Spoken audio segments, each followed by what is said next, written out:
Olá, tudo bem com você? Tudo tranquilo? E aí, leu o conto A Terceira Margem do Rio? Nessa nossa aula de hoje a gente vai comentar um pouquinho, vamos tentar entender, né, esse mistério, esse estranhamento desse conto do João Guimarães Rosa, esse autor brasileiro, escritor brasileiro, talvez um dos maiores da literatura mundial, que você já deve ter ouvido falar nele através de Grande Sertão Veredas, né, através da história de Reobaldo e de Adorim, que conheceu assim por cima nas nossas primeiras aulas. Esse conto, narrado em primeira pessoa, né, curtinho, 4 páginas ainda.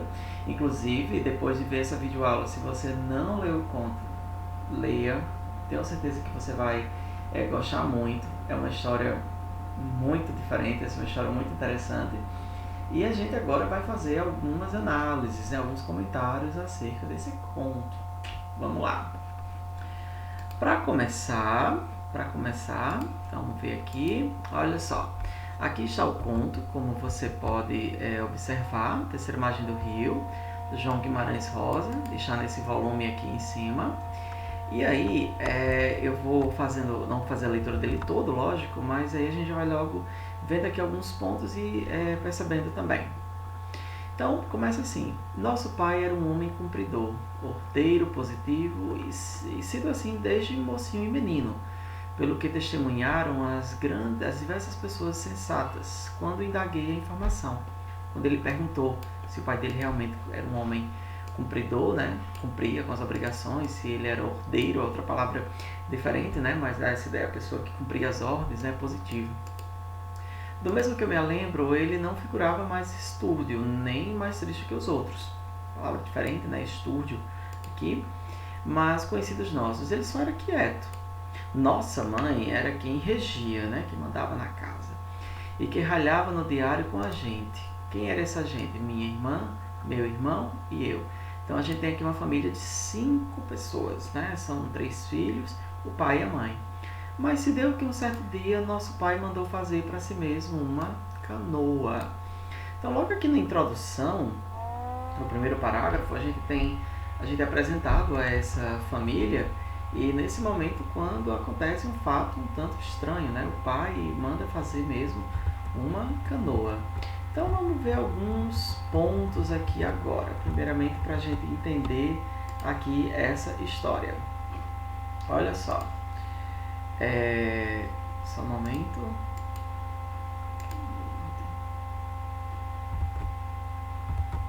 Pronto, vamos lá. Agora sim. Olha só. Primeiramente, pessoal, é preciso entender que o conto vai ser narrado em primeira pessoa. É narrado em primeira pessoa. Veja que quando a gente fala assim primeira pessoa, no caso, primeira pessoa do singular, né? No caso, eu.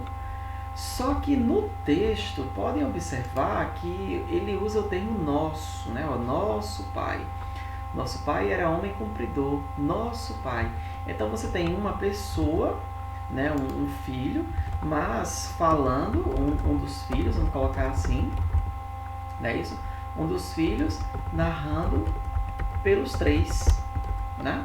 Porque ele usa justamente esses termos, nosso pai, né? Falando disso. Mas a gente sabe que é um dos filhos, né? Que está contando essa história que já aconteceu. Veja que os verbos estão no passado. Vamos dar uma olhadinha aqui, ó. Nosso pai era, nosso pai mandou fazer. Veja que o verbo aí, ó, mandou fazer, essa locução verbal, né? Ou seja, tem os 2 verbos aqui. Estão no passado, ó, mandou, né? Era sério, encomendou a canoa especial. Então, o filho está em um ponto na vida dele lá no futuro, depois desse momento aqui que o pai manda fazer essa canoa, contando-nos essa história, né? E ele começa introduzindo que o pai não era um ser estranho, né? Digamos assim. Então, e aí o que acontece? Vamos observar aqui novamente. Só que aí, como você deve bem lembrar, acontece um fato muito estranho.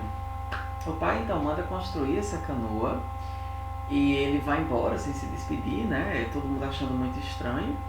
E assim, ele pega essa canoa e vai para o meio do rio, né? O que é muito bizarro, né? O que é muito esquisito, porque ele não vai embora, ele não atravessa o rio, ele não vai para outra margem, Sabe-se que essa família morava numa casinha em frente a esse rio, que o rio era muito largo, né? E o pai simplesmente ele nem vai para frente, tipo assim, não segue o curso do rio, ele nem tenta também ir em direção contrária, né? Contra a correnteza desse rio, e nem vai para o outro lado, ele fica lá parado. E é muito estranho, né? Tanto que o estranhamento do conto começa justamente aqui. E aí o filho, esse que conta a história, diz que ele resolve ir deixar comida pro pai, ele vai deixar comida todo dia, ele pega, começa escondido, né? Pega a comidinha lá, bota num cantinho, lá numa pedra, que aí o pai vai, se alimenta, mas a cada dia ele está comendo pouco. A princípio, o nosso narrador vai dizer que ele pegava escondido, mas depois a própria mãe ia deixando já arrumadinho, porque estava percebendo que o filho estava levando pro pai, aí a própria mãe é quem arruma lá a comidinha para o filho pegar e deixar lá. Só que a cada dia esse homem ele estava ficando mais magro, né? Muito queimado do sol, apenas com o chapéu lá naquele cantinho do rio. Vamos dar uma olhadinha aqui mais uma vez no nosso texto, né? Pronto, aqui nosso pai não voltou, não é? Ele foi para lá, não tinha ainda nenhuma parte. Uma pessoa que sai, que vai embora, mas que não vai para nenhuma parte, isso é muito estranho. Só ficava ali. A mãe ficou muito envergonhada com aquela coisa toda, todo mundo ficou procurando saber o que tinha acontecido com aquele homem, não é? Aqui o filho dizendo que levava um tanto de comida para ele, né? Ele vinha, mas depois sentava lá no fundozinho da canoa, não era no meio, era no fundozinho, suspendida no liso do rio, né? Remou, certo? A mãe mandou ouvir o tio, né, que era o irmão dela, para auxiliar lá na fazenda, nos negócios, né, para tomar de conta, né, como era muito comum naquela época. E aqui já vai ser interessante também a gente observarmos também umas outras informações aqui. Vamos lá. Então o conto é narrado em primeira pessoa, vou colocar aqui um item, né, certo? Narrado pelos 3 filhos, por um dos 3 filhos. O tempo é passado, certo? O narrador nos conta um fato que aconteceu em sua vida, estando ele, vamos colocar assim, em um futuro, porque ele está lá na frente narrando. Nós falamos que é um narrador em primeira pessoa, então é ele que maneja, então tudo que a gente sabe é por conta do que ele nos conta, esse narrador, esse filho, na verdade. E aí, o que acontece? Esse menino, ele tá ali, voltando pro fato da vida dele, tentando entender aquela decisão tão estranha do pai em relação aos personagens. Nós temos personagens mais secundários, que seriam a família, ou vizinhos, mas assim, todos parecem ser protagonistas, mas o principal protagonista é o filho que narra, né? O filho que narra a história, a mãe, os irmãos, isso, e como personagens secundários, ou seja, que não são tão fundamentais na história, familiares, vizinhos e amigos, né? Há um certo momento em que é dito que um padre vem, um jornalista vai tentar ir até lá para tentar ver o que está acontecendo, mas sem sucesso. Então, mas enfim, esses são personagens de fato assim secundários, né? O espaço, em relação ao espaço onde acontece, é o que? É perto de um rio, de um grande rio, na verdade, né? Perto de um grande rio, uma comunidade rural, não é em uma cidade, né? Em uma comunidade rural, vamos colocar assim, poucas casas, né? Poucas casas, pessoas, vamos botar o termo humildes aqui, mas significando pobres, que era uma família bem humilde, né? Pessoas humildes, né? Esse era o espaço, um espaço natural, né? De uma certa forma, longe dos grandes centros urbanos. E agora vamos voltar aqui ao texto, né? Vamos lá. A gente se acostumou com aquilo, a gente teve que se acostumar com aquilo, não tem o que fazer, né? Se acostumou em ver o pai ali, na verdade, né? Enfim, e aí vamos lá. Só que depois de um tempo as coisas vão ter que prosseguir. A irmã dele se casa, a mãe não quis festa, porque a gente sempre imaginava nele. Então, olha que coisa interessante. É como se o pai tivesse morto. Porque assim, o pai não está mais na presença física, mas ao mesmo tempo o pai está lá. O pai não participa mais diretamente da vida deles, não influencia, só que a vida deles está intimamente ligada ao pai. com esse mistério. Porque, por exemplo, se o pai tivesse morrido, lógico que a família teria sofrido, teria tido luto, estaria, vamos dizer, preocupada, estaria com saudade, né, com aquele sentimento todo, mas esse pai não morreu, o pai está lá. Mas é uma espécie de morte, de certa forma, porque, de certa forma, não há mais essa presença física do pai ali naquele, apesar de estar tão perto, mas ao mesmo tempo está bem longe. E aquele pai não volta, não vai voltar para aquele convívio, e essa morte, essa partida do pai está trazendo muito sofrimento, tanto para o menino que está contando, para o filho que conta, como também para a família, né? Há alguns momentos, né, que especificamente, e aqui ele até se questiona, ele nem queria saber de nós, ele não tinha afeto, né? Então, se esse pai não tinha afeto, o filho fica se questionando o tempo todo, né, o que levou àquela atitude do pai. Né? Mas assim, foi meu pai que um dia me ensinou a fazer assim. Veja que a vida dele está sempre ligada a essa figura paterna. Né? Ele, vez por outra, que ele tem é como se ele fosse uma extensão do próprio pai.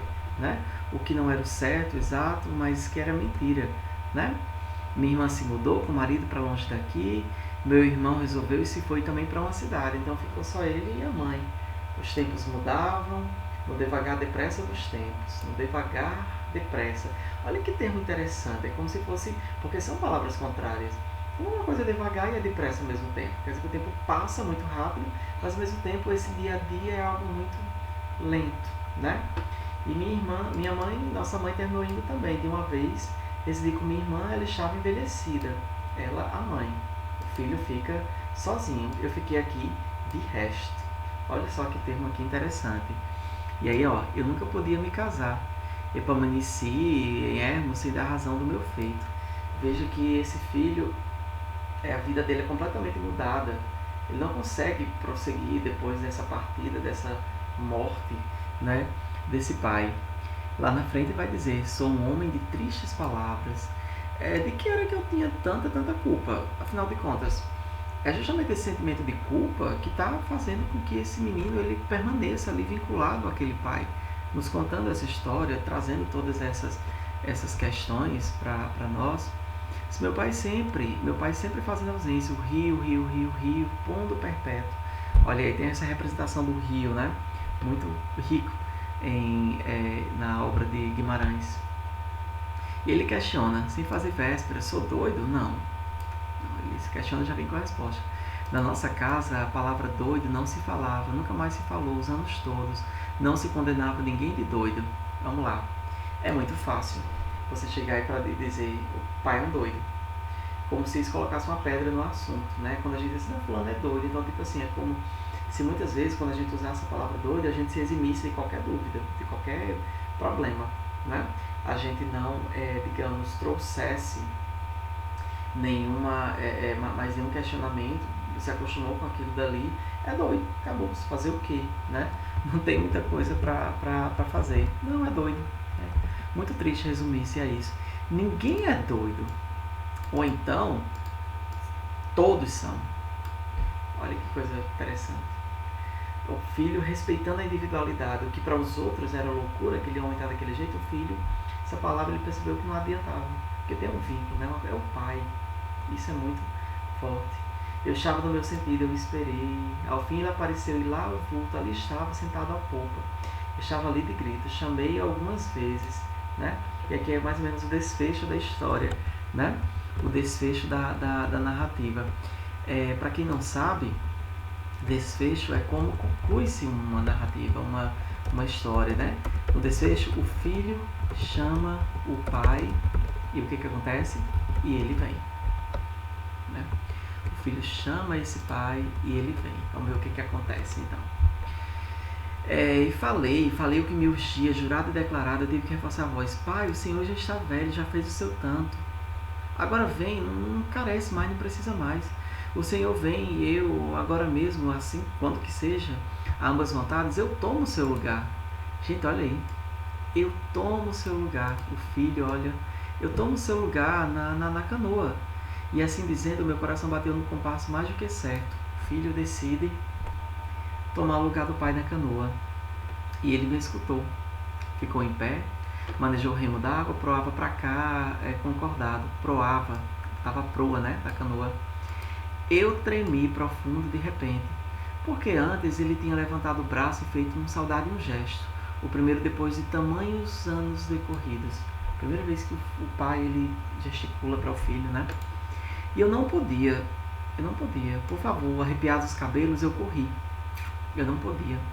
Eu fugi, eu me tirei de lá num procedimento desatinado, porquanto que ele me pareceu vir da parte de além, e estou pedindo perdão. Então olha só, o filho se arrepende. Ele chama o pai, diz que toma o lugar do pai, mas o filho se arrepende, né, dessa iniciativa. O pai vem e ele foge. E aí, olha, sofri o grave frio dos medos e eu adoeci. Sei que ninguém mais soube dele. Eu sou um homem depois desse falimento? Ele se questiona, né? Sou o que não foi, o que vai ficar calado. Sei que agora é tarde, temo abreviar com a vida dos rasos do mundo, nos rasos do mundo. O mundo, o rio, né? O grande rio, a vida, né? Mas então, ao menos, que no artigo da morte peguem em mim e me depositem também numa canoinha de nada. Olha que coisa linda. Dessa água que não para de longas beiras e eu, rio abaixo, rio afora, rio adentro, o rio. O rio, né? Que história interessante. Estranha, né?